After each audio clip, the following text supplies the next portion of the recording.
પ્રસંગ આવે મહાભારતનો યાદ, આપના સામે તો મારે શું બોલવાનું હોય, પણ અભિમન્યુનું જ્યારે મૃત્યુ, માતાઓ સાંભળજો, આ મારી જગદંબાઓ સાંભળજો, આ વાત અભિમન્યુનું મૃત્યુ થયું. અભિમન્યુ એટલે કોણ? ભગવાન કૃષ્ણનો સગો ભાણેજ, એમના બેન સુભદ્રા એનો જાયો અર્જુન છે પુત્ર.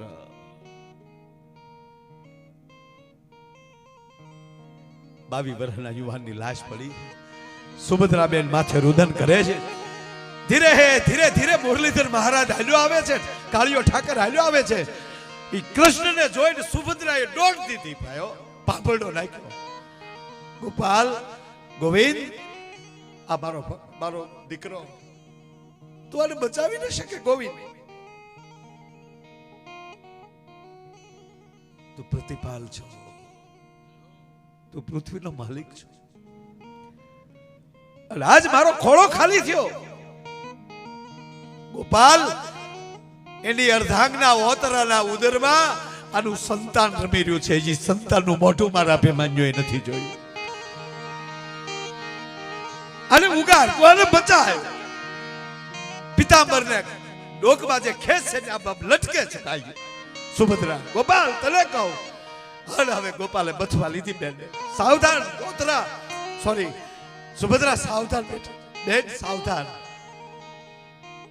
સાવધાન કેમ થાવ ભાઈ? તું મારો ભાઈ છે, તું ભલે જગતનો બાપ હો, પણ મારો તો ભાઈ છો ને. અને હવે કૃષ્ણ બોલે છે.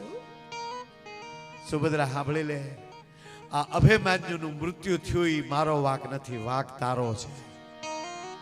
ગોપાલ, હા વાક તારો છે બેન. આ ઉદરમાં જે અભિમન્યુ હતો અને હું હાથ કોઠાની કથા તારી પાસે માંડીને બેઠો હતો, ત્યારે તે 6 કોઠા સુધી જાગૃત રહી, જાગી હતી. હાથમાં કોઠાની વાત હાલતી હતી ત્યાં તું હોઈ ગઈ.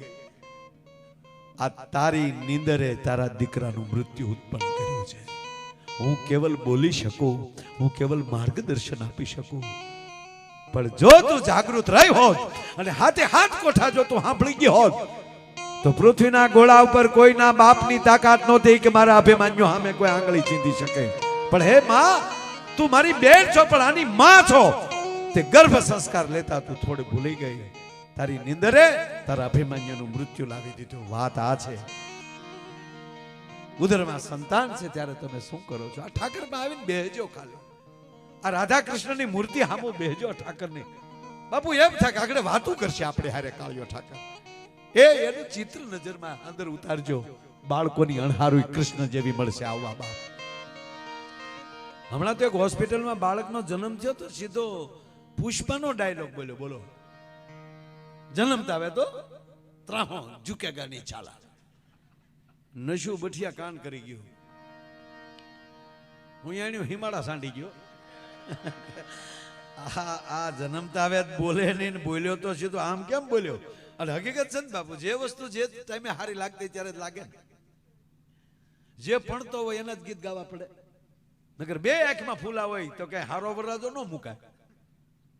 તોય બેનો કેવું જ પડે, વીર મારો જગમગ ઝગમગ તો બાપો થાય.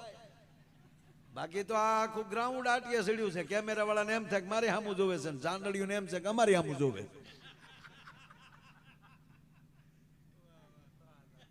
પણ સતત આવવું પડે, કારણ કે લગ્ન એના છે.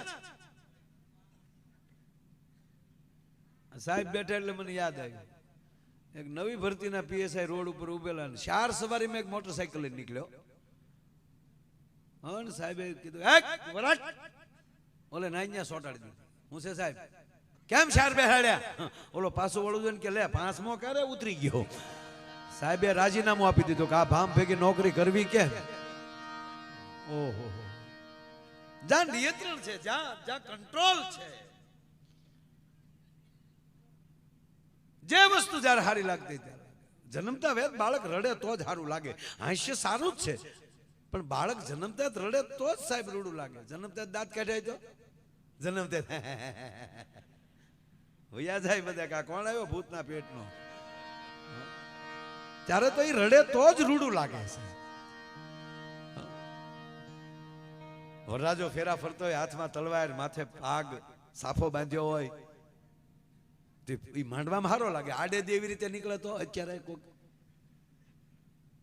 તેમ લાગે પાગલ થઈ ગયો. અત્યારે અહીંયા ગ્રાઉન્ડમાં બેઠા આપણે, ભાગવત કથા છે, અહીંયા પ્રોગ્રામ છે, આપ બધા બેઠા છો, પૂજ્ય બાપુ બેઠા છે, આપ બધા બેઠા છો, હું અહીંથી બોલું છું, તમને મજા આવે. પણ 15 દી પછી અહીં એકલો આ ઢોરા ઉપર આવીને મંડાવ, મોજ મારે એવું, મોજ મારે એવું, આ આખો વિસ્તાર, ખંભાત વિસ્તાર કે માયા આયરનું સટકી ગઈ. જે વસ્તુ જ્યારે સારી લાગતી ત્યારે લાગે.